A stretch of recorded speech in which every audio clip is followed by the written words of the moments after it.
Morning, everybody. This is the Tuesday, September 14th, 2021 meeting of the Dunn County Planning, Resource and Development Committee. I can see from our screen that we have a quorum. Diane Morehouse, Supervisor Morehouse, is asked to be excused for the day, so she won't be with us, but we still have a quorum, so we can proceed. So we would begin with the approval of the minutes from the August 24th meeting. Someone care to make a motion to approve?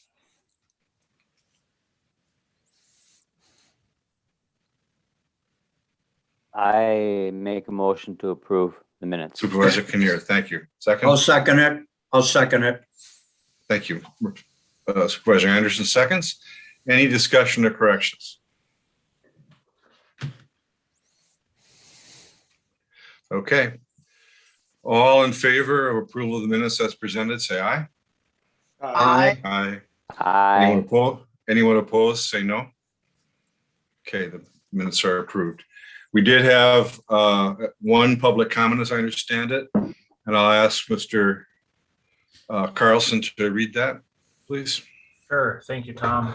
So I received a public comment yesterday afternoon by email at 3:57 p.m. from Tony Christofferson. Hello, Dunn County Planning, Resource and Development Committee. We have looked at the two options being discussed at the Tuesday, September 14 meeting regarding land division. It is my opinion the option that includes 16.075 and the 8:1 density ratio still does not allow the landowners in unzoned towns the same rights as those in the zone towns regarding land division. The option based on splits per 40 over time is very similar to the current working system we have now. The exception is being that lines 249 and 250 are once again an attempt at reducing the rights of the residents to divide their property. The unzoned towns are generally in favor of the splits per 40 option, except we cannot endorse the maximum of 28 lots clause. Thank you, Tony Christofferson, Chairman, Town of Elk Mound. And then shortly after that, one of the gentlemen that were on the distribution list of the original message responded, and I guess I'm going to treat that as a public comment as well. This was received at 4:29 p.m. from Tom Schoonover by email again, and his statement was, "I agree with you." And that concludes our public comment that was received. Okay, thank you, Mr. Carlson. Okay, so that's our housekeeping for the beginning of the meeting. Let's call the public hearing to order. This is on the whiskey rezone request from general ag to residential. Mr. Colson, would you like to confirm the meeting notice and the description of the hearing purpose?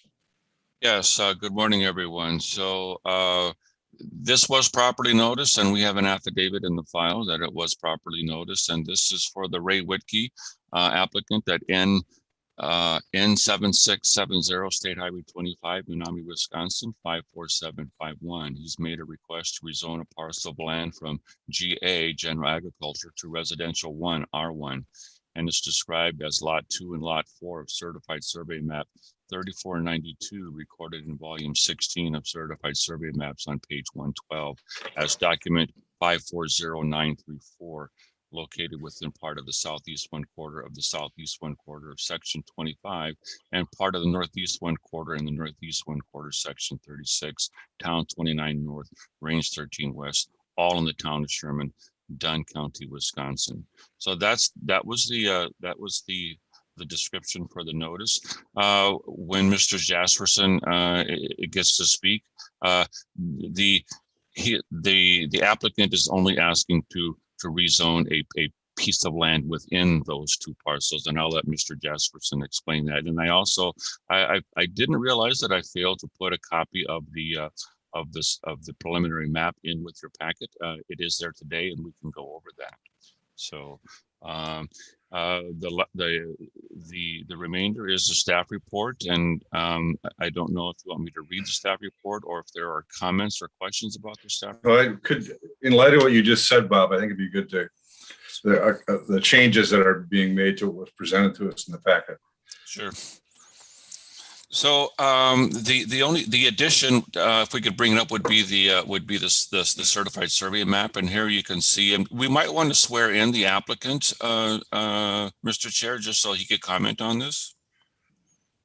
Well, I will swear them in after you provide. Okay. All right. So there's lots 4 and 5, and what they're trying to do is they're taking a portion of what they own and creating lot 6. And lot 6, you can see that the line, the heavy line that's outlined is what's in the town of Sherman, and that is zone GA. There's that small piece that with the note that it says zoned R1 is in the town of Tainter. So we're not concerned about the rezone with the town of Tainter. It's only in the portion of land that belongs to the town of Sherman. In the end, it will be a single parcel, but because they are zoned differently, they have to. They're asking to rezone what is shown as that portion of lot 6 is in the town of Sherman to GA, so that they can combine those and have a single residential parcel. Okay, that's so lot 6 would Yes. remain in general agriculture.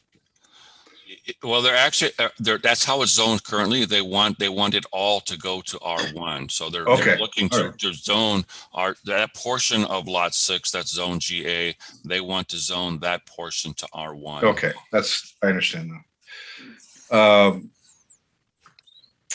Who would, I guess it would be appropriate to have the representative from the applicant.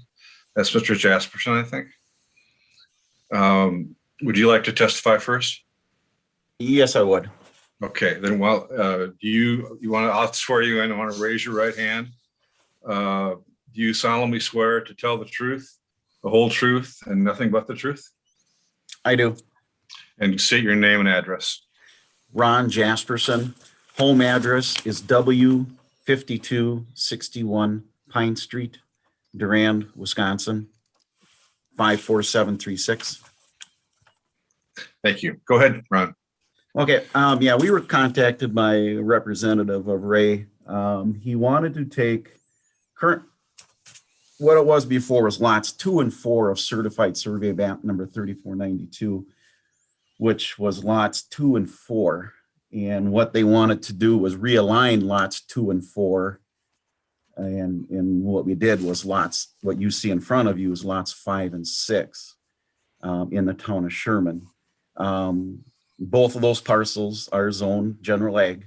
But then what they wanted to do was for lot 6 was to combine that parcel that was in the town of Tainter, which was previously surveyed through an CSM number 3380 and was considered, or was called an outlot at that time. So what we did was for lot 6 was the new lot line configuration, and we added the outlot from the town of Tainter. But like what Bob was saying, it's 2 separate zoning. Town of Tainter is R1, town of Sherman is general ag. So what I went through the town of Tainter and the town of Sherman, 2 different town board meetings to discuss this, and the town of Sherman was fine with it being rezoned to R1. Okay. So the 2 lots that we see, I see lot 6 on there.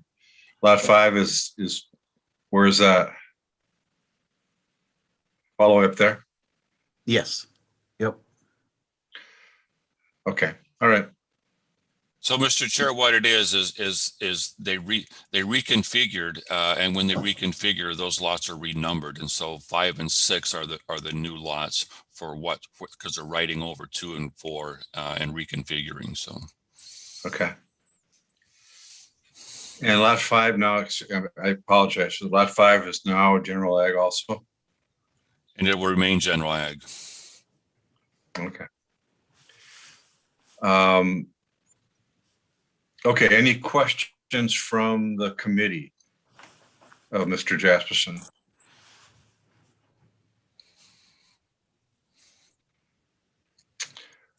Okay.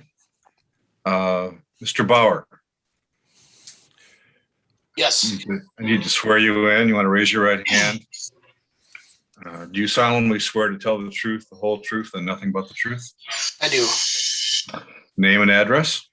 Eric Bauer, E5339, 815th Avenue, Menominee. Thank you. And then your comments. I don't have much more to add. I guess more if you got questions from me that need answering, I guess. Does the committee have any questions about that were related to the surveying?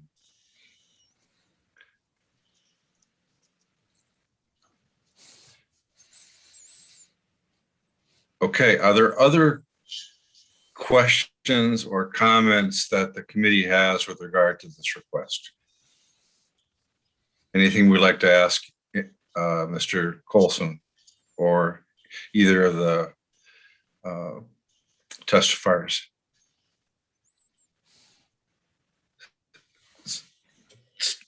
So I have a question, Bob, and that's just that if this is rezoned R1, Yes. then that changes the land use opportunities for the parcel.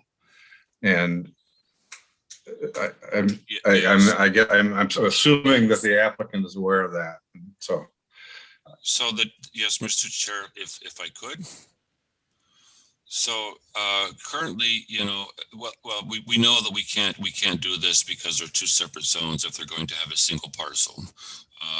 The difference between the general ag and the R1 in terms of zoning is that general ag is density based, R1 is area based, and so it really comes down to preference on the applicant's part, but the reality is going forward someday is that if it were all GA, it could not be further subdivided.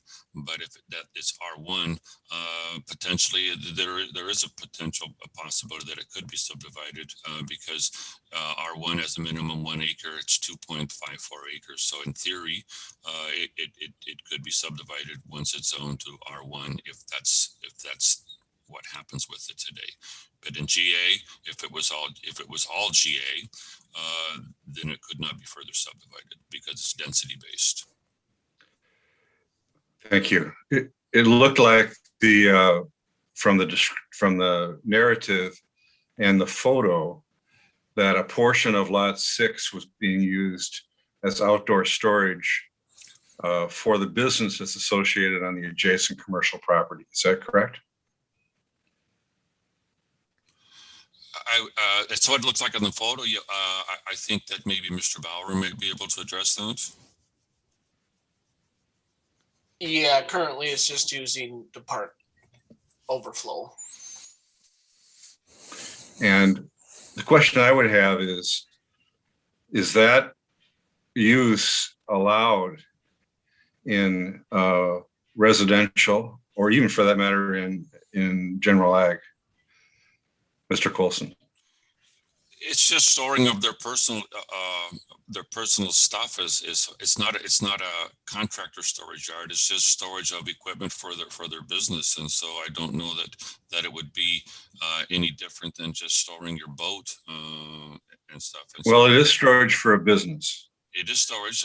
It is storage for a business. And businesses are restricted in residential areas, or actually in general ag areas, to home business, as I understand it. Then if it's viewed as a contractor storage yard, then no, it would not be allowed. I'm just raising it because I want to make sure we don't end up with a conflict here that the landowners may not intend to have. because it looks to me like it probably is being used by the commercial business. And if that's the case, that may be a problem anyway. But it would be more of a problem if it were zoned residential. I mean, maybe I'm wrong about that. I'm not the zoning expert, but that. No, I think that is a proper assessment. That indeed, if this is commercial storage, it needs to be with the commercial property, and it's not. If it's all personal use, it could be allowed, but it very well could be that this is all stuff that's associated with a business.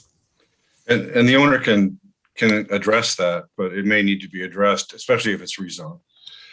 That's just a thought. Yes. Is this supervisor, can you hear? Is it the same owner for this property as for the business? Yes. Okay. And Eric, I assume those are, that is the equipment from the business, is that correct? Yeah, the majority of it is. There's some private stuff in there of his own separate too, but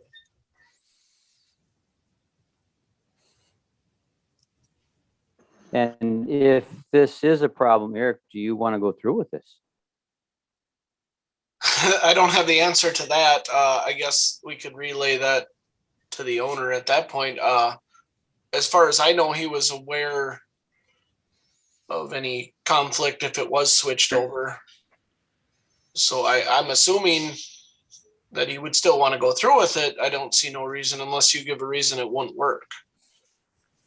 Well, I think, Eric, I think it might. It's in terms of trying to be sort of fair with our zoning enforcement. It could be a problem either way, but it certainly is a problem. There may be a problem, and I don't know what could be done about it, but we can rezone it and deal with it later. At this point, what I was told is That's- it can be rezoned, and if there's a conflict, we'll just have to deal with it at a later date.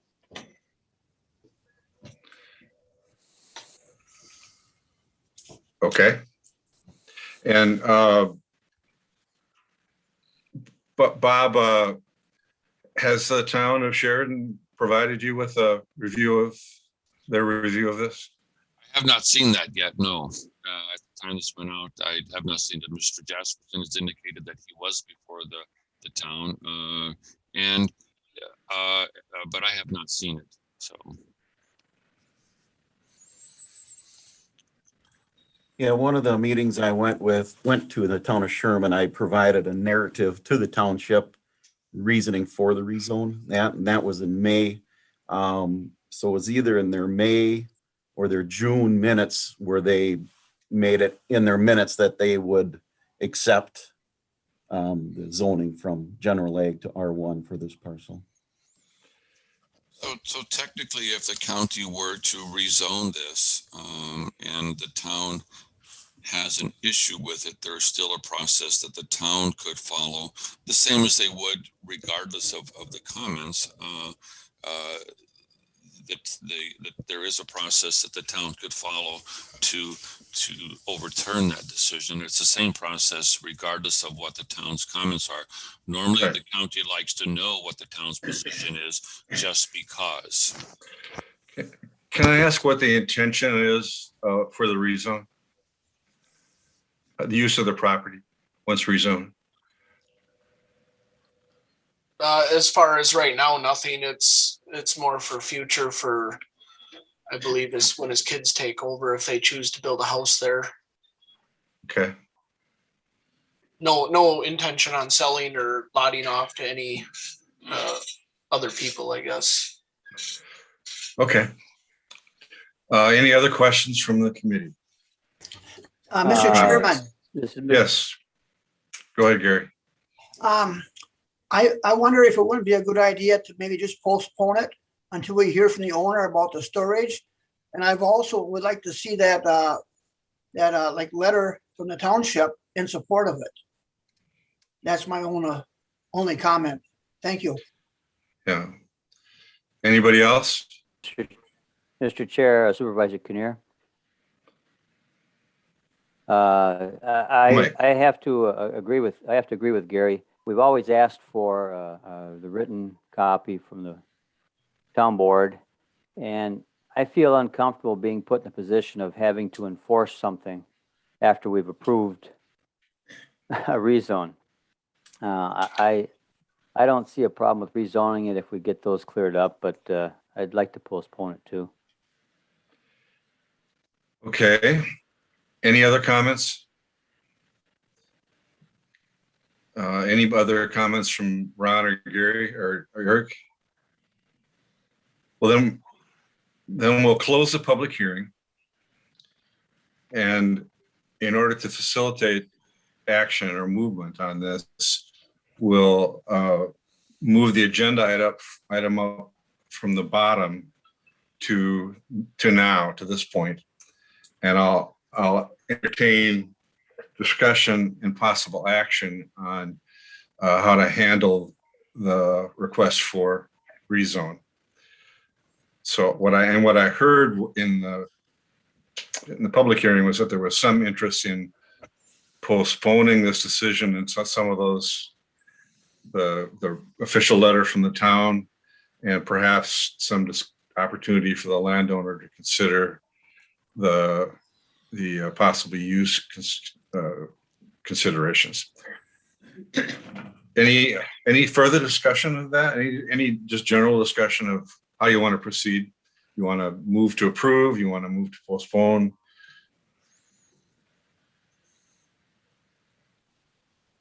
Committee? Supervisor Kinnear here. I would move to postpone. Do we have to say date certain? I'm not sure. Move to postpone until we have the town's approval and more clarity on the owner's intent with the equipment. Is there a second to that? Supervisor Bjork seconds that, and I Okay. agree with Michael that I can see no problem with a rezone, with just with a little more information, it'd be a lot easier. Thank you. There should be a date. There should be, like, you can postpone it until the next meeting or, the first meeting of October. Right, I understand, Nick, thanks. Can I ask a question on discussion? Yeah, Do we know if there is a problem at this point with the equipment, if it's rezoned, or how would we clear that up if it would be a problem? Or how do we find out if there would be a problem? I think I don't know. I can't say for certain. I don't. Maybe Mr. Colson can, but I think it would require working with the zoning administrator and the committee, but mostly the zoning administrator, to sort of assess the situation and work with the landowner on what's going on. We could postpone this to the next meeting. If Bob, do you think we'd have? I mean, you're going to be gone, so it's maybe. But better I will probably, I guess I would work with the county to see if having started this, to finish this, it makes sense to, but if the next zoning administrator needs to finish this, that's fine. I don't see an issue in postponing this, for 2 weeks to get, if in fact they've been before the town, that we'll get that letter and a discussion with the landowner that says, this is the issue. If this is business related, it's going to have to move on to the commercial property, and get that tidied up with the owner. So I don't see an issue personally that it couldn't be done in 2 weeks. Okay. But if you wanted to make certain, you could go 2 additional weeks, to the first one. Well, so let me ask Eric and Ron about this. Would the landowner have any heartburn if we waited? We're having a new planning or a zoning administrator coming on, so there might be a little bit of a time crunch in the next 2 weeks. Would the landowner have heartburn if we said the first part of October, or first? I guess it'd be the second meeting in October then. Or is there a time sensitive thing here? What would you rather us do? I'm unaware of a time crunch to get this done. I think it's just something he wanted to get done. Yep. In general. Okay. Well, then I think that makes sense. Let's include in the motion the time certain to be whatever the date of the first PR&D meeting is in That would be October. October 12th and 26th would be your 2 meeting dates in October. So the 26th, I guess, it'd be a month away to October 26th. I have a question. Yeah. As far as the approval from the town of Sherman, is an actual letter or a copy of the minutes that were they approved, or they weren't going to object? Yes. Typically, it's just the minutes where we know the town's opinion. Okay. So we're not looking. The town isn't approving. The town would be either Right. in support of, Right. or not in support of. Correct. Is that something that I need to obtain, or is that something? I'll work with you on that, Ron, to get. I wasn't Okay. sure which date it was, and so I wasn't. I didn't get them from the town. Okay. Okay. So we have a motion and a second to postpone until the October 22nd meeting, 26th meeting. Is there any further discussion of that? All in favor, say aye. Aye. Aye. Opposed? Okay. That's what we'll do then. Thanks you guys for taking the time to come, and we'll try and make sense out of this. Okay. All right. Thank you. Thank you. Well, Mr. Chair, if there's no other business for the zoning administrator, I think I'm going to check out of the meeting, or would you prefer that I stay around? No, that's fine. Bob, thanks a lot for coming in on your off day.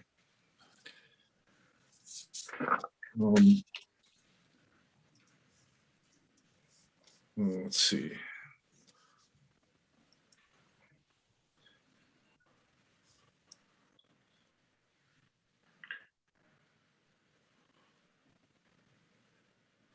So we got to go up to 7 or 8, Tom, I think. And Tom, I noticed Mr. Yeah. Miller is with us now, so I didn't know if you wanted to move down to item 10B. Oh, okay. Yeah.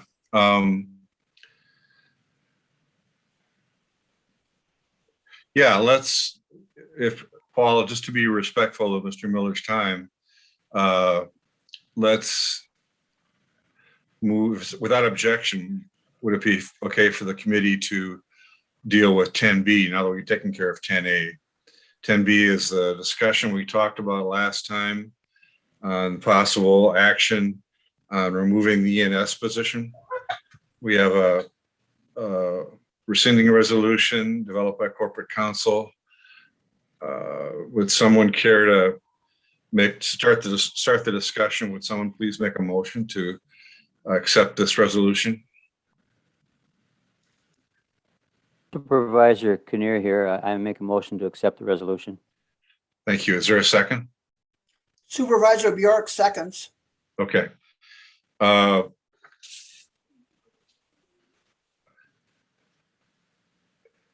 guess further discussion. Mr. Miller, do you have any? I know you had concerns about this at the last meeting. Would you like to reiterate them? Certainly. Thank you, Mr. Chairman. The concern I have is relatively simple and straightforward. Eliminating an ENS department director from the organizational chart gains us nothing as an organization. and creates additional work should we change our minds again in the future. The presence of the E&S director position allows us to fill it if and when we feel it's necessary. And the reasons that we created the position in 2018 have not changed, with the exception of there now being 3 divisions in the Environmental Services Department instead of 4. But the difficulties of management of a department by committee remain unchanged. The difficulties of consolidating and working, presenting and administering a budget for a department remain unchanged. So my recommendation is from an options point of view. It makes sense to leave the position. We may fund it next year. We may fund it in 5 years. We may never fund it, or at least not in the foreseeable future. But should we find ourselves able to, or if the need is exacerbated for whatever reason, it's already there. There's nothing wrong with having a position that is unfunded. It's just about retaining the option and not having to go through the process again. Should we decide, we didn't need the position in 2021, 22, but now we do. Thank you. Thanks, Mr. Miller. Committee members have additional comments from going forward? Supervisor Kinnear, I brought this up, so I suppose I should say something. Again, very simple. I don't think it's needed. It would provide an extra layer of communication. Costs too much. And if it's there, it remains a temptation to always fill. You have that possibility. It's easy to add. It's one meeting. And I'm done. There are other reasons. Well, I think Mr. Miller is an extremely competent administrator, and I think he could deal with 10 different divisions in a department and still do well, although I see his point in wanting one. Any other comments? Can you scroll up on this resolution so I can read the background information again? Thank you. Take a minute to do that.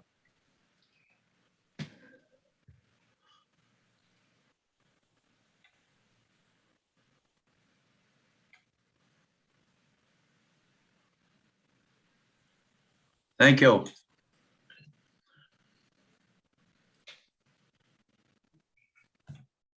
Any other comments? We had a lot of discussion at the last meeting, so maybe not necessary. We had a motion and a second. I'm going to call a question if that's okay. All in favor of the resolution, which I guess could be passed on to the board. Aye. Say aye. Try it again. Aye. Aye. Aye. Aye. Okay, the motion is. I'm on a Zoom meeting. Pardon me? Does someone have a comment that I missed? Okay, I think the motion passed, carried, so we can move on.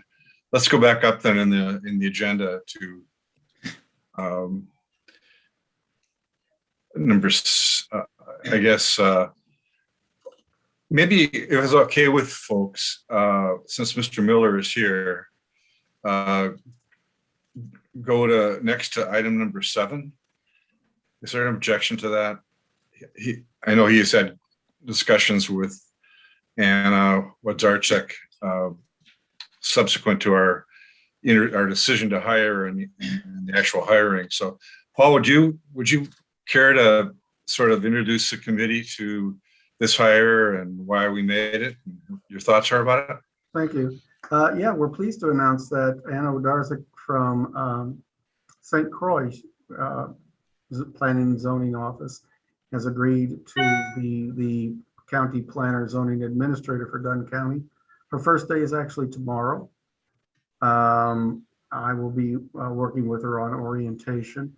We do intend to retain the services of Bob Colson through Cedar Core for a period to help orient Ms. Rodarczyk to what's going on here in Dunn County, what our ordinances and our procedures are, how we handle, what are our policies, et cetera.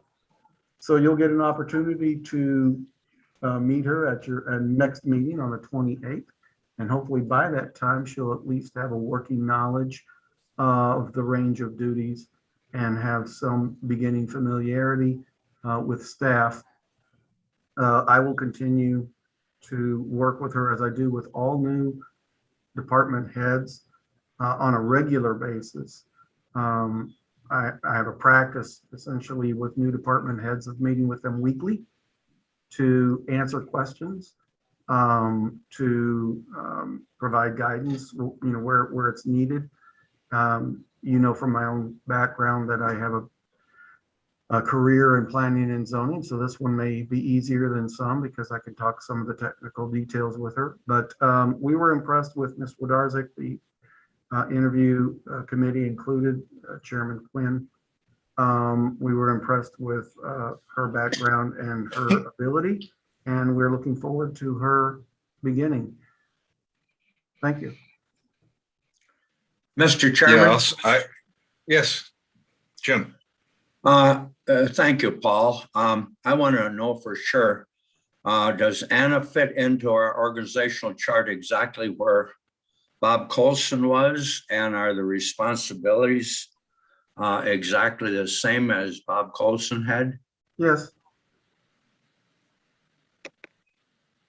Was the answer yes? Yes, I'm sorry. Was it? Yes, indeed, Supervisor Anderson, that is the case. Thank you. Supervisor Bjork, one question for Mr. Miller. Yes. So what Sure. was her actual duties in St. Croix County? Or what was her specialty there? I was not, I don't have her resume in front of me. I apologize, Supervisor Bjork, but she was in the planning and zoning office and had familiarity with zoning interpretation, administration, and enforcement. Thank you. I had the opportunity to sit in on the interviews, and I have to say she was clearly the best of the 6 or 7 applicants. Had the strongest background, came into the interview very well prepared, had done a lot of research. Her references in St. Croix County were very good. She's recognized in that county as being someone who works well with the other staff, who is able to take on the difficult jobs and gain the knowledge and help address them. So I think in a collaborative environment like we have in our division, I felt like she brings a good personal set of skills to working in that environment. She has a lot to learn, and Mr. Miller will need to be his usual good mentor, but she's very enthusiastic, and I personally think she'll become a very good administrator.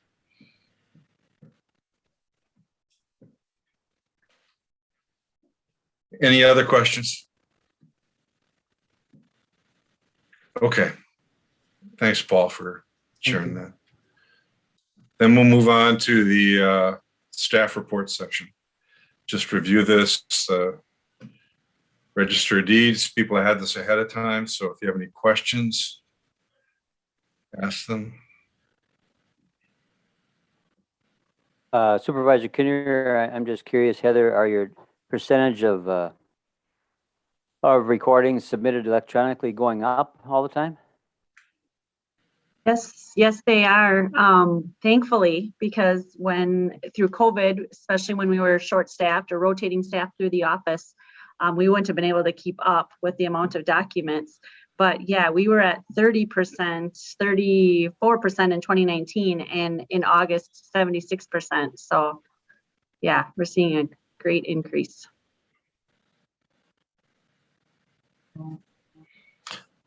Anything you want to comment on, Heather? Okay, all right, let's move on.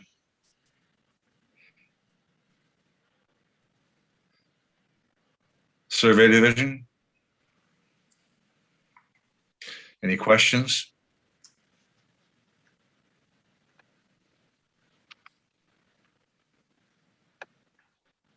Any comments, Mr. Carlson? Nope, nothing to add. Okay, let's move on.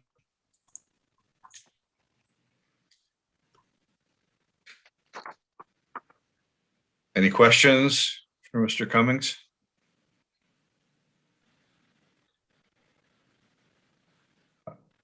I have one, Paul or Chase. I know we're gonna pass two, or take action on two memorandums of understanding down below.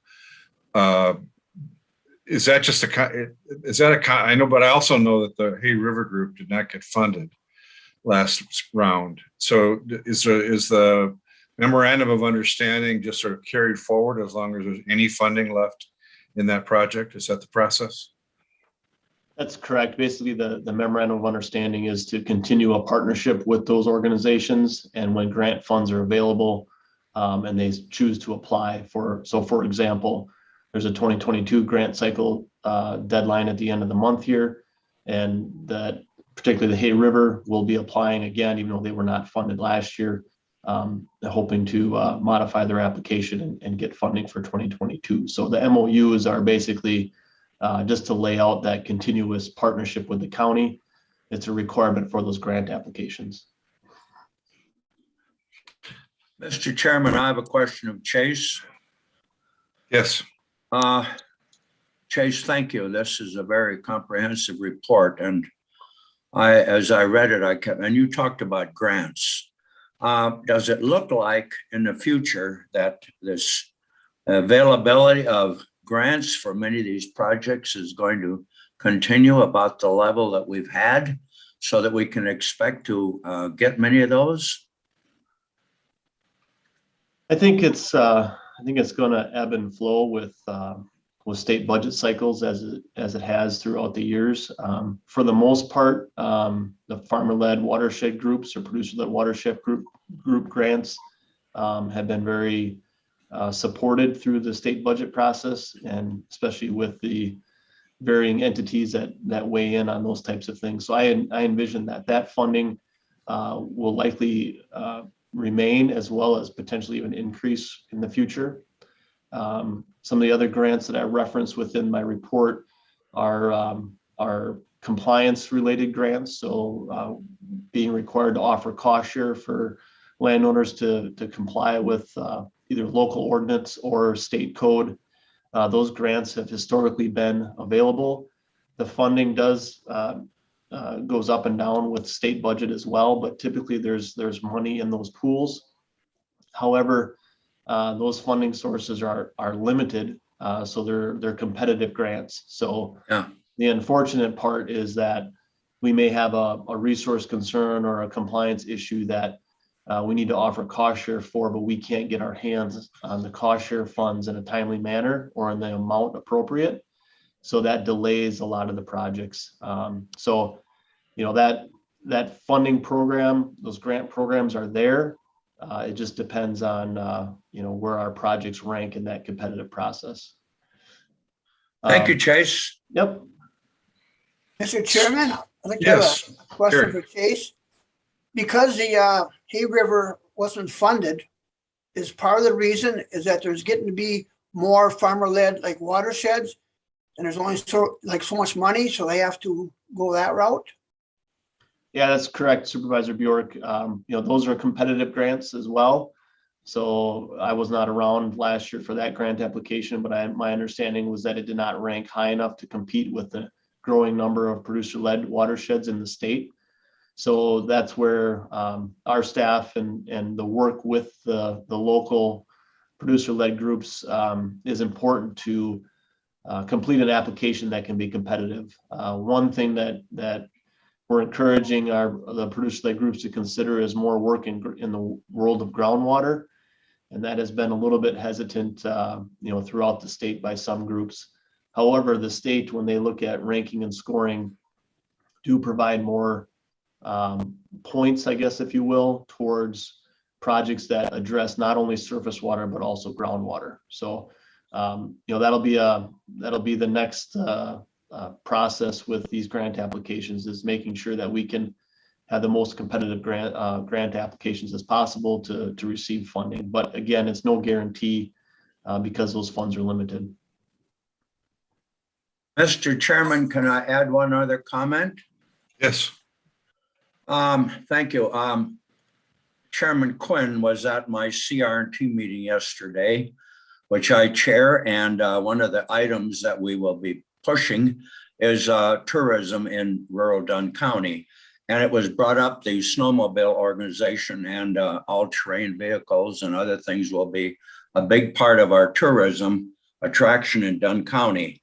And I mention this to you only because this committee will be looking to you, Chase, because if this passes and goes on, we want to make these areas all a big part of the reason to come to visit Dunn County in the summer and the winter. And we're going to have to get a lot of information and be working with you on this rural tourism thing. Thank you. Anybody else? Chase, I have just one question, I guess. I see that unfortunately, the trim grant wasn't approved for the O'Galley Township Farm. What's your fallback on that? Yeah, so this is one of those things we just talked about, where it's a competitive grant. This grant application fell in just below the funding cutoff line. We were like 3.5 points short. It's a good learning experience for the farm as well as our staff too, to look at priorities of where we apply for trim grants. Because this particular farm was not in a priority watershed like the TMDL or the Red Cedar, it just based on its pure location, it suffered or wasn't awarded as many points as some of the other applicants in the state. Our fallback is that we've met with the farm. They're pursuing additional funding through NRCS, so through EQIP. And then we're also exploring the potential for a notice of discharge grant. So that is another DNR grant. Those grant funds are a little bit less competitive. There's more funds available for them. And that's the process that we're weighing right now with the farm to pursue that. Okay. That's not always a primary source of funding, but it is an option, and we're hoping to resolve that here soon. Thank you. Mr. Chairman, Yes, Gary. I'd like to ask a question of Supervisor Anderson. He was talking about tourism, and I haven't been keeping up, but what happened to that Allison Dairyland? Is that come and gone? Did I miss it completely, or could you elaborate on that, please?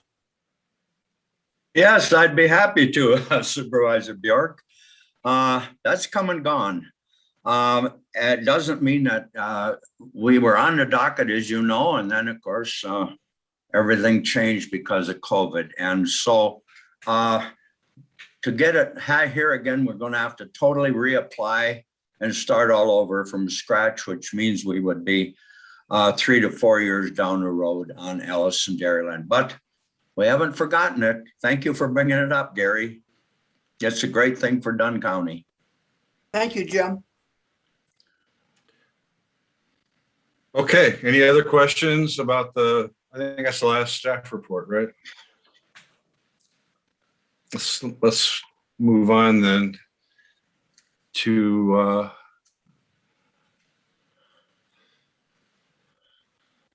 I think we're down to number 9, right?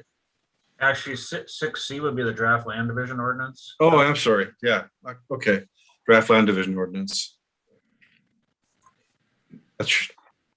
Go ahead, Mr. Carlson. Okay, thank you. Good morning, everyone. So what you have in your packet here are 2 different options under consideration. Corp Counsel Nick Lang and I have worked up these options for you. You've seen both of these before.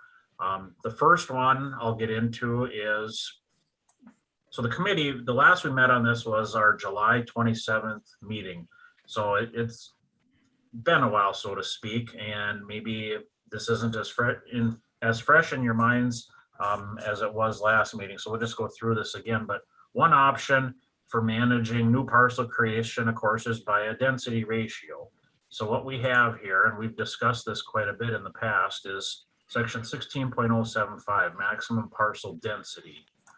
We removed any reference to residential because that was creating some problems. I notice in line 243 here, we've got another residential that if we keep this verbiage should really be struck.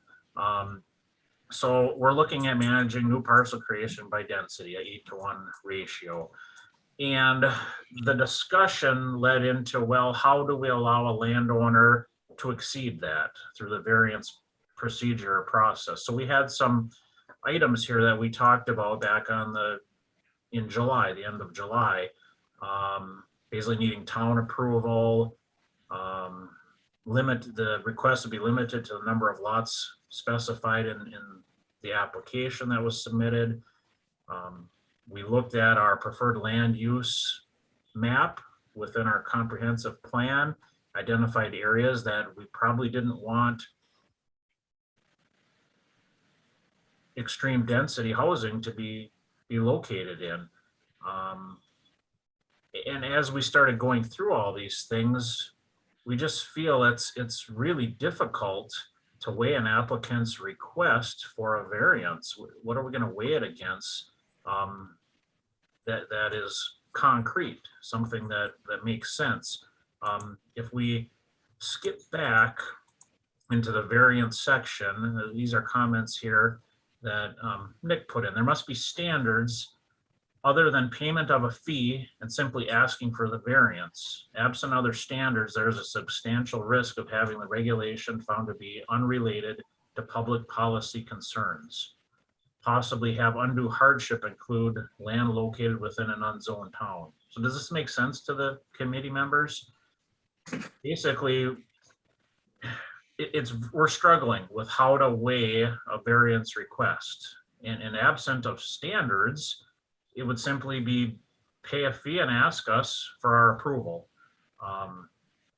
So that's where we're at with this. I guess my recommendation is we don't move forward with the variance, or not the variance, with the density provision in the ordinance. It's just, it creates a lot of problems.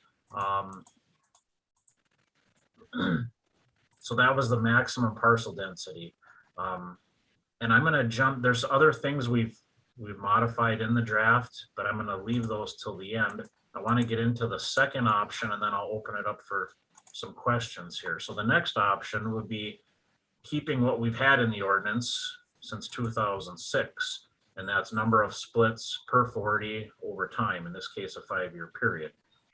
So this is language in blue that we've added in. Again, the committee wanted us to come back with 2 different options, not totally remove the density section, keep it in there for now, but also introduce or reintroduce the number of splits per 40 over time.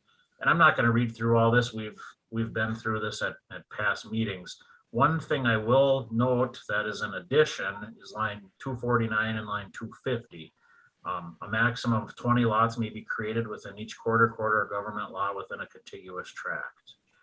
And what this is doing is an attempt, I guess, to somewhat put a regulation on the larger land developments. What it does in effect is increases the minimum lot size, because right now what we're proposing is a 1 acre minimum lot. If we look at Timber Valley, and I'm going to bring this up again. So this is the Timber Valley plat, the parcel lines. It's in parts of 240s, and if you see where my hand is moving across here, that's the division between the 240s. So if we look at the southerly 40 of that plat, there's roughly 33 lots within there and they all comply with the 1 acre minimum lot size. And after the roads are taken out, we end up with roughly 33 lots in there. So what the verbiage in our draft is saying is this would not be allowed in an unzoned town. You'd be maxed out at 20. So in effect, these 1 acre lots would be increased. Under this scenario, they'd be pushed up to roughly 1.8 acres. Now that number is just a number for discussion purposes. It's not based on science. It's not driven by statute. It's a talking point. That number certainly could be increased. It could be decreased, or we could remove this provision altogether. We did hear a public comment earlier from Tony Christofferson, who is representing the unzoned towns, and he's not in favor of that. So just something to keep in mind. So between the two different options, my recommendation would be to go with 1608 that you see in front of you here, with 249 and 250 up for further discussion. Having item 1B in there, or not having it in there, is that a deal breaker for me? No. I'm just trying to give the committee some more information or a different way to look at possibly limiting these large scale developments to a certain number of lots. That may not be a good idea, and it certainly doesn't appear to be well received, at least by the town of Elk Mound and perhaps others. So item 2 here is the same. It's basically 16.081 would be the other option for regulating new parcel creation. There are some other items in the ordinance that we've identified that I am going to get into, but I think at this point, I will turn it back to you, Mr. Chair, for some discussion between these two different options. Any questions by the committee?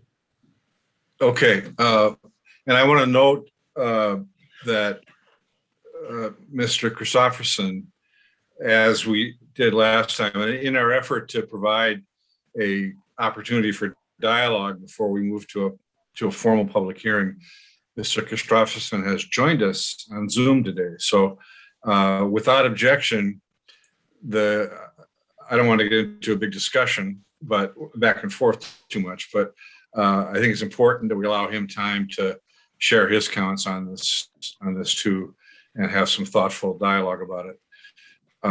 But any questions from the committee on Mr. Carlson's comments? Supervisor Bjork? Yes, Gary.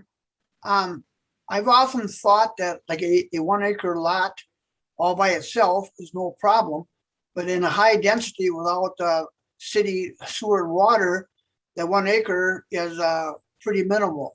So I kind of like that second option, just because of the groundwater concerns.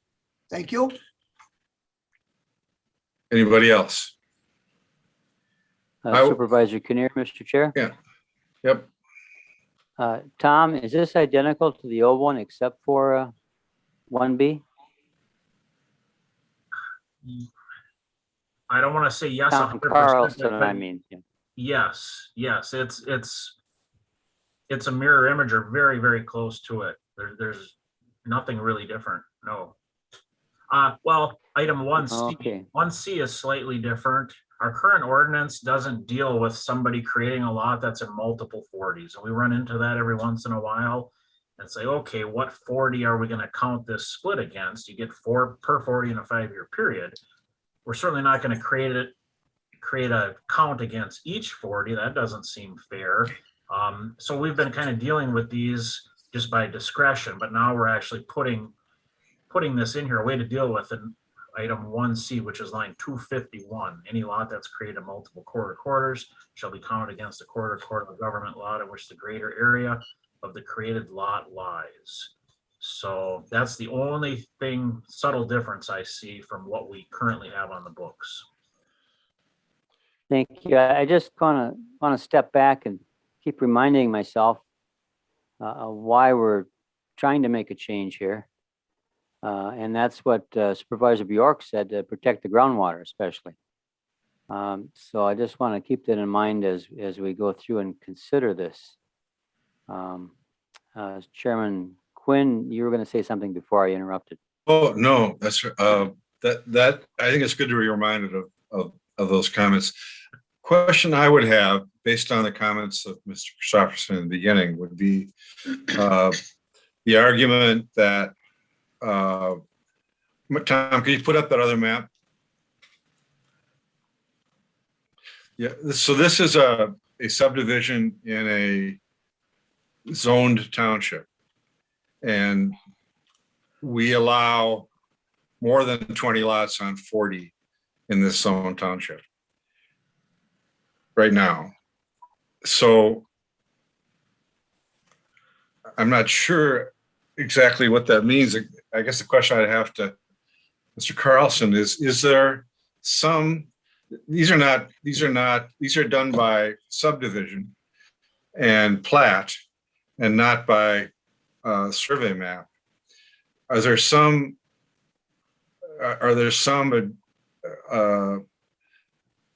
standards that need to be met in order for the survey map to include lots like this, or is it just that would not be imposed on somebody doing a certified survey map? In other words, they have to go through more hoops to do a plat like this than someone to do a certified, just do a survey map. Sure. So the plat review and approval process is different than a certified survey map. Certified survey maps come through my office. The planning and zoning office reviews them and I review them. They don't get to the PR&D committee only under certain circumstances. The plats though, there's two options. You could do a county plat or a state plat. And the reason somebody chooses to do a plat is because they want to exceed, typically they want to exceed the number of lots allowed in a 5-year period. In this case, they did, I believe there's 54 lots here. They could have done this by certified survey map, 4 at a time, spaced it out in 5-year increments, and it would have taken them many, many years. But they were a developer, they wanted to get this done, so they chose the platting route. So the platting route has a fork in the road. You can either do a county plat or a state plat, and that's based on how large your lots are. Once you hit your 5th lot under 1.5 acres in a 5-year period, it triggers a state plat. So in this case, these lots were all roughly 1 acre. So it triggered a state plat. It had to go down to Madison for review. It also requires county review. If you do a county plat, you can bypass state review, but you can only have 4 lots under 1.5 acres. The rest have to be over 1.5 acres. So the county's review process is different when you go either use a state plat or a county plat. One thing we are going to be requiring in our new ordinance, you may remember, is a soil boring, 1 on each lot for all the major land divisions. We don't require that on certified survey maps. The major land divisions typically have an erosion control and stormwater management report, engineered road plans. We get, typically retention ponds on the property. They have to manage all their stormwater. It gets a more thorough review, and it comes before the committee. The committee gets to chime in on it. So yes, there are more standards that have to be adhered to on a major land division. So with regard to to the treatment that, and I'm sure Mr. Christopherson will have some points on this, but with regard to the equitable treatment of non-zoned townships, the landowners have the option of doing a plat if they want to, right? Correct. And maybe I can help better explain this. So if we look at just the southerly 40, it's in the town of Red Cedar. It got rezoned to general ag. So now the only thing the landowner or developer has to meet, the only requirement there is each lot has to have frontage on a public street. They need access and they need to meet the 1 acre minimum lot size. Right. So they can sit down with their surveyor and maximize the number of lots in here. As long as they all have frontage, they all meet the 1 acre. And in this case, they got roughly 33 lots. If this was the town of Elk Mound under our new ordinance, they could only do 20 lots here. So that's where the inequity is coming up. Now, let me ask you this, Tom. They can only do 20 lots unless they did a plat? No, the 20 lot provision in what Only you have 20. in front of you Okay. today is an absolute maximum, So, not to exceed. right. Right. So if they do the plat, they could do 20, all 20 at once. They still can only do 20. Correct. So there remains an inequity, and there remains sort of like in this model here, we are not addressing the question of concentrated development. So that's a issue also. The contention is that in the unzoned towns, we're placing a more restrictive burden on them, on a developer. Let's just say this southwest north, say this was the township line right here. And this was Red Cedar on one side, and this was an unzoned town on the other. And two different landowners, one could get 33 lots, and the other one here is going to be limited to 20. They're using the same procedure, the same platting procedure, but the fact is they're in different towns and there's different rules that apply. One is zoned and one is unzoned. And I believe, I don't want to speak for Mr. Christopherson, but I believe that's the heart of his concern, is that the landowners in the unzoned towns are not given the same opportunity to divide their land as their counterparts are in zoned townships. Mr. Chair, a question Yes, for Gary. Tom. Gary. If the unzoned townships had their own zoning, could they then also get up to 33 and not 40? We have had a provision in there and we can still keep it, and maybe that is going to remain, I'm not sure, but if an unzoned town has a duly adopted town zoning ordinance, then that would govern new parcel creation. Yes, and we've talked about that before, and I think that's a good option, having that in. But right now, none of our unzoned towns have adopted town zoning. Thank you. Okay, I, any other? Another question, I Yep, have a question, this is Supervisor Kinnear for Tom Carlson. So in the picture you have up there, if someone is young and they're living a long time, they could still put that many lots in 4 at a time every 5 years. There's no specific limit. Is that correct, Tom? Well, if we keep the 20, they would still be maxed out at 20, but they wouldn't. No, I mean, in a zoned township. In a zoned township, could they put that many lots in 4 at a time every 5 years? They could, yes. It would take them some time to do it. And in the process, they would have to dedicate the access to that, because our draft ordinance allows private roads to serve up to a maximum of 4 lots. Once they served more than that, so once they tried creating the 5th lot, they would have to dedicate that road to the township, bring it up to their standards. So, but in theory, this could have all been done with a certified survey map. Just would have taken a lot longer.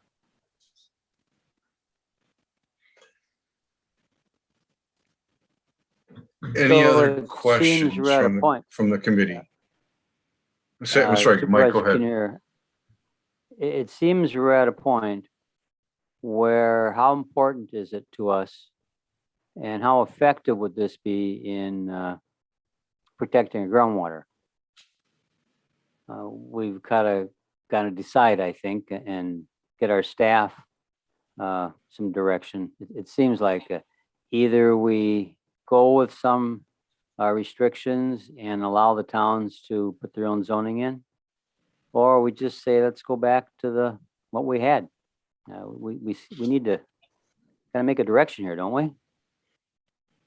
And if I could make a point, Mr. Chair, Yes. what you have in front of you meets county standards. Timber Valley passed the rezone. It got rezoned to general ag, and these 33 lots in here were legally created per our ordinance. The county accepted that. It meets our standards. So I guess the argument, I mean, I'm not trying to take sides here, but I'm just trying to show the point that we may not like what happened here. We may think, well, geez, there's all these small lots with all these homes, but the fact is it meets our current zoning ordinance. And we have to keep that in perspective as well. We can't look at this and say, well, this is unacceptable and we need to find a way now to make sure this doesn't happen elsewhere. This has happened under our direction, under our ordinance, and it's perfectly allowable. So we just need to keep that in perspective too. I don't know. I hope I'm making sense here. The county is happy with a 1 acre minimum lot size. And if we're trying to prevent overcrowding and all this stuff, then we need to take a hard look at our minimum lot size as well. Yeah, that's what I was wondering.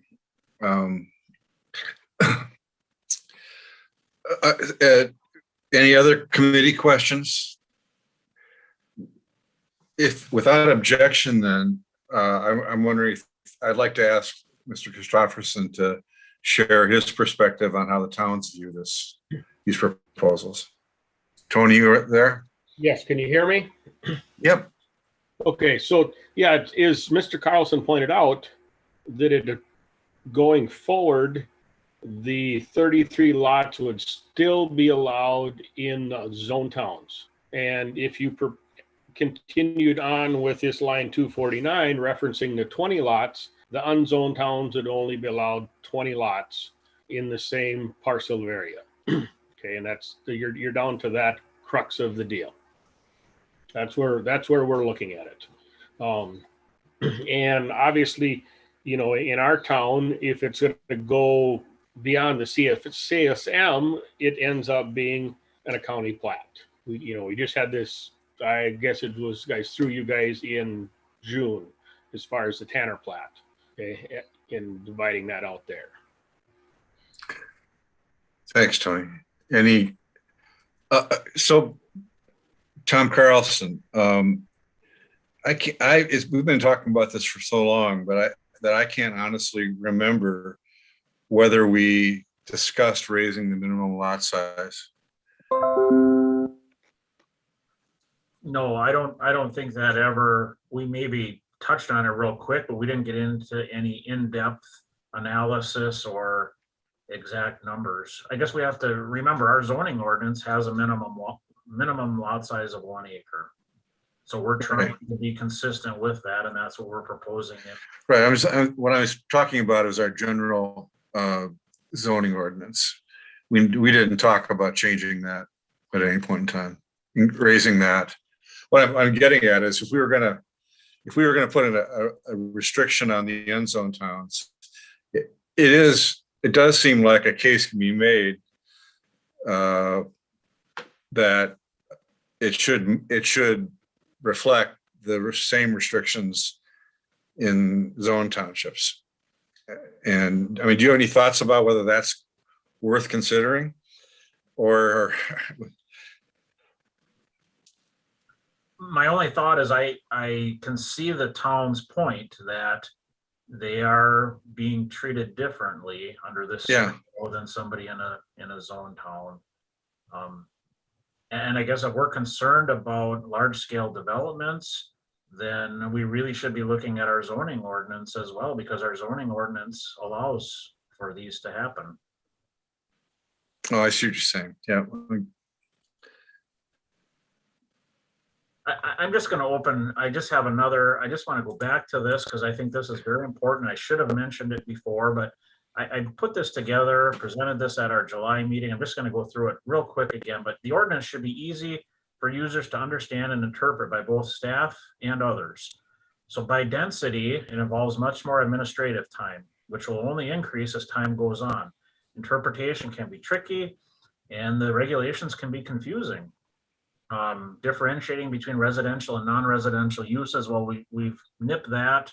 We've removed any reference to residential in the draft, but there's a greater probability that violations could occur. New buyers may find out that they can't build on the property that you just paid a good price for.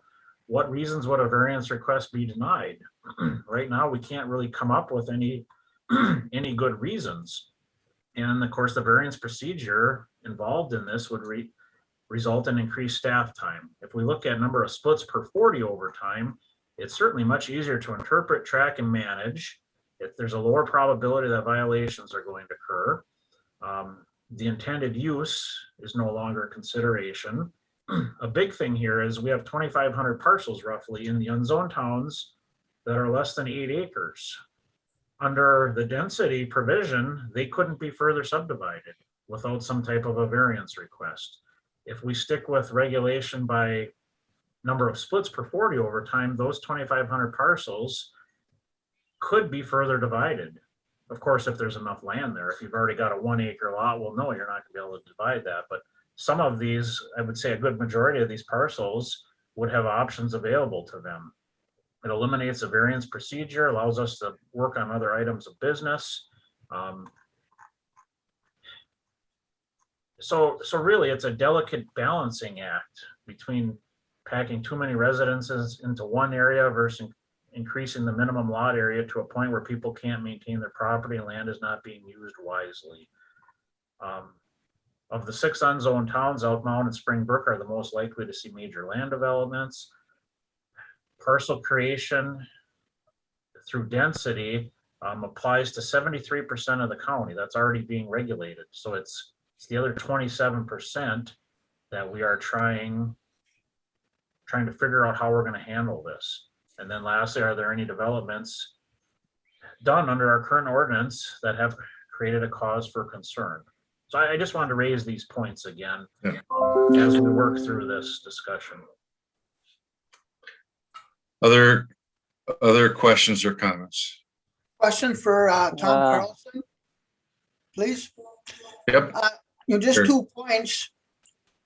If the county went with a minimum of 2 acres per parcel size, then that would be no problem for the unzoned townships, because they would be treated fairly. And that 2 acres, would that be very hard to track, to keep up with? The parcel size really doesn't affect tracking. No, it's the number of splits. Okay, But right now, our zoning ordinance has a 1 acre minimum lot size across the board, except if you're in a shoreland area, then you can go down lower, but. so where did that, 1 acre become the gold standard? I mean, you could say like 2 acres is, or like half acre. I know that in the town of Colfax, we have a 4 acre like minimum, but I think 2 acres, it still isn't that large where like land is gonna go not being used. That's just my own personal opinion. That 1 acre, and I wasn't, I guess, part of those discussions, but that came about in the 2013 adoption of the comprehensive zoning ordinance for the county. And maybe some of these committee members, some of you were part of those discussions back in 2013. I'm not sure, but I don't know how that 1 acre was decided upon. But I personally, I don't think it's good to have a different minimum lot size in our land division ordinance, or something different than what's in the zoning ordinance. It's nice to have consistency. Right. One other comment. It seems like, as Supervisor Kinnear, we have a really good subdivision ordinance, and we're kind of waiting on this one item. Is it important enough that we move forward with the subdivision ordinance and go look at the zoning if we want to address what we're trying to address with water pollution? Maybe that's what we want to do. In this particular subdivision ordinance, couldn't we just say the minimum lot size is the same as in the zoning ordinance? So if we change the zoning, it would change here. But it seems to me we need to move forward, and if we need to take another route to help us with groundwater, maybe we should move on. Any reaction to that, Tom? No, I would support that. I just, in the interest of time, I think just to keep everything in perspective, we need to button this ordinance up, hold another public hearing, and then it's going to take 2 readings at county board.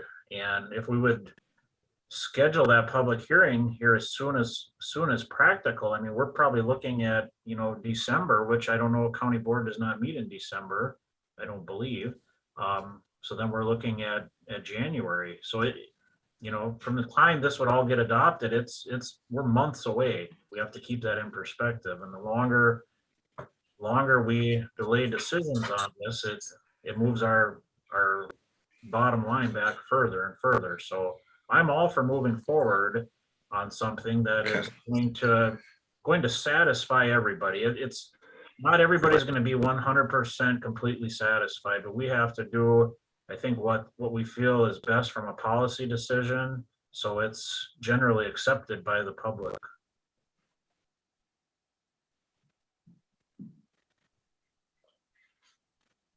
I wonder, that those are, I think, spot on comments.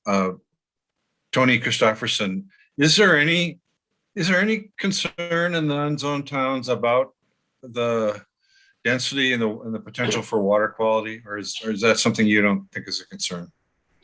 I think there's a concern there. I don't think we're pressing the issue at this point in time. And I think it was Chase had talked about that. Isn't the number that if you have about 0.6 of an acre, there's enough room to build the house, put the well in, put the septic in, put a replacement in, and you're still not any more groundwater concern than if we're growing a crop of corn. All right. And I think that as you look at, when you're looking at the Tanner Plat, south of that, you got I-94. And if you look at, you got a whole big area out in there that ends up being not, even though if you look at the density, for that plat itself, you have one issue, but then you got all kinds of railroad right away and you got all kinds of interstate right away. And so as you average it out, I think you don't end up in too much of a problem. Okay. So, Mike, I think you're making a suggestion that we more or less move forward without the 20 lot maximum on the contiguous tract and on the quarter. Is that? Yeah, I can't believe I'm suggesting that after all this, but yes, that is what I'm suggesting. And Okay. Whatever minor changes Tom needs to fix for residential or whatever terminology, you fix and bring back as soon as you can. Is there anybody on the committee that has heartburn with that would, at this point, understanding that it is possible that we need to, as we get more information about the water quality questions, that there may be, well, I guess there may be a need to amend the county zoning ordinance. But that gets me back to the one thought that you had, Mr. Kinnear, that I think is worth consideration, and that would be whether or not it's appropriate to incorporate into this some shared reference to the county size requirements, so that if we were to change zoning so that the parcel size is 1.5 acres or something, it would automatically be reflected in. Is that what you were getting at, Mike? Yes, it was. What do you think about that, Tom? Well, the issue though is we don't have 1 acre across the board. If you're in a shoreland area and you're not served by public water, municipal water and sewer, you can go down to 20,000 square feet, which is roughly 1/2 of an acre. And if you're served by public utilities, you can go down to 10,000. So, Okay. I guess we just really need to. I didn't want to hear that. We need to be careful about this because it's not a straight 1 acre across the board. Most of the county. All right. Okay. Yeah, so I'll go back to my original question. Anybody have heartburn with sort of accepting where we're at and asking staff to come back with a revised ordinance that removes the 20 lot parcel density per quarter? Not hearing any, why don't we do that? And I know you're going to be gone, Tom, for a while. And so why don't we, would it be appropriate to put, you could put it off for a month? I will speak with Corp Counsel after the meeting and see the feasibility of turning this around for the next meeting. If not, it would certainly be October 12th. We could come back on that meeting. Just to further, I feel like I'm interrupting here, but if I could, I have the whole ordinance is not in your packet, but I have a hard copy in front of me. And under lot dimensions, just to speak to Mr. Kinnear's comment, which I think was very important. So under lot dimensions, I'll read this to you. It says towns in which neither county nor town zoning is in effect, minimum lot size of 43,560 square feet. So that's 1 acre. So what that's saying is where there's neither county nor town zoning, you need 1 acre. Then it goes on to say towns with town zoning, minimum lot size designated in the town zoning ordinance. Towns under county zoning, minimum lot size and width designated in the county comprehensive zoning ordinance. Shoreland areas, minimum lot size designated in the shoreland zoning ordinance. So I think we have those provisions already in here, Supervisor Kinnear. We've already accounted for those different options. So if and when the zoning ordinance is changed or the shoreland ordinance, our ordinance is in alignment with that. But we would still have to change the very first item where we're requiring 1 acre. And that would require an amendment of this land division ordinance. So I hope that answers your question. We do cross-reference other ordinances for minimum lot size in our draft. And then before we move on, there are some other items. Okay. I want to touch on some changes that we have made. So just to summarize, then we are going to strike or remove lines 249 and 250 from our draft, leave everything else in here. We're going to go back up to this section 16 point. We're going to not include this anymore. We're not going to use the density regulation. Just want to be clear on that. We're going to come back with the number of splits per 40. So then we have some other items here, and it involves, so the variance section, we went through this last time, I believe.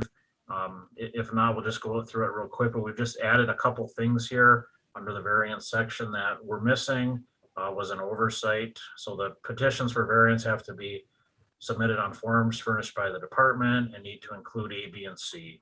Any questions on that? And then we have a section down here that our private road section, this came up as we're reviewing this plat right here. So this plat is going to be coming before the committee in 2 weeks. This is the Tanner plat, or Meadows Edge Apartments as it's called. And some discussion came up between myself and our real property lister's office. This Meadowview Lane that's in here is a private street, okay? And historically, we've allowed 2 options for these private streets as far as ownership. These lots could extend out to the center line of the street, or the street could be mapped as a separate outlot, and then each lot owner would own, in this case, a 10% interest in that street for taxation, assessment, conveyance, ownership, what have you. In talking things over, this outlot option creates some problems, or could create problems for the assessor. It's not always straightforward who owns that. Deeds get transferred. They don't include a 10% or a 1/10 interest in outlot 3 in this case. So what we've decided is I'm gonna bring up another plat. This is Elkview. So this is another plat, town of Elk Mound, that's recorded. And these lots all run out to the center line of this private street. Of course, they're subject to a 33-foot easement across each one. These are the two options. In talking with our real property lister's office, land assessment folks, we just feel this option is better and should be the only option. It creates less confusion for the ownership to run out to the middle of the road and have each lot bear their burden of that street, subject to an easement. And again, these are private streets, they're not public roads. So if we go back to our draft, what we've decided, this is what we're proposing. We feel this is a very good change. For all newly created private roads, the owner of each newly created lot access thereby shall hold a fractional interest in such private road by lot ownership extending to the center line of the road, period. We're not going to allow this other option. And we just feel it's an important change to be made in the draft, as long as we're considering changes at this point. So are there any questions from the committee on this? It has the support of the Land Information Office, our Land Assessment Office, and of course, support from Nick and I. Mr. Carlson. Yes. So that plat that you just had up had 10 lots there, and each lot would own a part of that road. Now, that road can remain private, but can it also, does it also have to be built to the township standards? Well, that maybe Tony Christopherson would like to chime in. This is actually in his township. Typically, these private roads are not maintained by the town of Elk Mound. Now, I can't speak on this one. Perhaps Tony would like to elaborate on here. There is a note on this plat. It says access road to be maintained by town of Elk Mound under compliance with town board minimum standards, right away to be easements as required by town board of Elk Mound. So these streets at the time of platting were not dedicated, but it sounds to me like this note says that they need to be built up to standards and that they're being maintained by the town. Typically, private roads aren't maintained by the town. They don't have to be built to the town standards. If the town does choose to take a road over, certainly by dedication, then typically those roads have to be built to their standards prior to that acceptance of that dedication. So ditching, proper subgrade, blacktopping, no town in their right mind is going to take over a road that's not built to certain standards, because then those costs are borne by the town to build that road initially. So typically the developers have to bear that whole cost when they're turning it into a town road. Private roads, though, it's the rules are different, and they don't necessarily have to be built to town road standards. No. Tony, you have thoughts on that? Yeah, so on the on the Tanner plat, the reason that they chose to leave that a private is that the diameter of our cul-de-sac bulb is higher than what it is, and we put in a bigger one so they can actually maneuver with the plow truck and have a place to deposit the snow in the wintertime. And so they ended up with, at the way like it shows the delineated wetlands in that. In order to get their buildable square feet in there, they didn't want to sacrifice that much area to put a big enough bulb on the end. is why they chose to go that way on this one. I don't know if that clarifies some of that stuff or not. And so then there's a maintenance agreement then that all the lots then own in whatever 1/12 or something like that of that road, and they're responsible for that going forward. I guess I was involved with a cousin of mine in Virginia. He lives on a farm that was all split up, and there was no good maintenance agreement. It's done 40 years ago. Well, now they need to work on the road, and it said the two trustees were supposed to collect so much money, but there was no provision even in there as to how to elect new trustees. And the trustees aren't going to live forever in that house. So we kind of went back and beefed some of that up on the town side. Oh, Tony, is that road going to be built to standards in with blacktop and base course? My understanding, yes, they're going to build a road that will stand up, but it's the problem is that cul-de-sac on the end can't meet our town standards at this time. Okay, I thank think you. does it show on there? I think it shows that it's a 66 foot. Remember, this one shows 66 foot wide or not? This street is actually 60 feet wide with a 60-foot radius on the end. Okay. Yeah, so they're not quite to a full 4-rod road, but in my understanding, I think town of Colfax, that there's very few roads in the town of Colfax that are actually 4-rod roads. Most of them are all 3-rod roads, as I was talking to your chairman, which surprised me. Because I think just about all the roads in the town of Elk Mound were updated like about 40 or 50 years ago so that they had to 4-rod roads.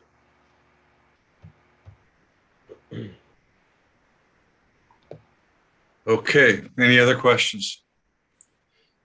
So it sounds like what we're asking staff to do is make these modifications and come as they can, as they're able to, given the constraints of time and whatever, and come back with what we hope will be a pretty tight version that we could talk about at a meeting and approve for a public hearing. And it could be 2 weeks, or it sounds like there may be enough stuff here that you need to go a little longer than that. So whatever it is, let's take the time we need to do it and get it back to us. Okay. Okay, Will do. where are we at with the agenda? Is that?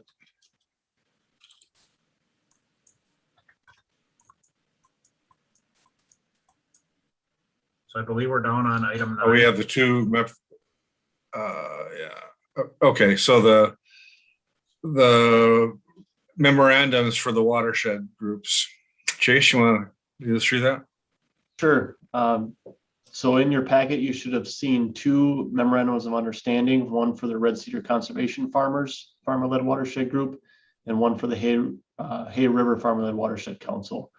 The memorandums of understanding are basically just an update to a previous MOU that was signed through this committee and the participating leaders of each group back in 2018. While the MOUs allow for the continuation unless there's changes, we felt it was time to just update. There are a few new members, new leaders within each of those organizations, and it would be a time to just refresh these MOUs with the committee in time for their use as part of the application for the 2022 grant cycle. So you likely will not see this every year, as you haven't in the past 3 years, but thought it was time to update. And if there's any questions, particular on what this means or what it allows, I'd be happy to answer. Any questions? Could I have a motion to approve adoption of both of these? What can we do with? Do we need to have separate motions, Chase, or one motion should be enough? I guess they're listed separately on the agenda, so if you wouldn't mind, maybe just do it separately. No, okay. So the first one is Red Cedar, the memorandum for Red Cedar Conservation Farmers. Can I have a motion to approve? So moved, Mr. Chairman. Motion to a second? Supervisor Bjork will second. We have a motion and a second. All in favor, say aye. Aye. Aye. Opposed? Okay. Motion to approve the MOA for the Hay River Watershed Group. Is there a motion? Mr. Chairman, again, I Yes. move to approve the Hay River watershed. Is there a second? I'll second that. Jerry Supervisor seconds it. Bjork? Supervisor Bjork. Any discussion? All in favor, say aye. Aye. Aye. Opposed? Motion carries. Thank you.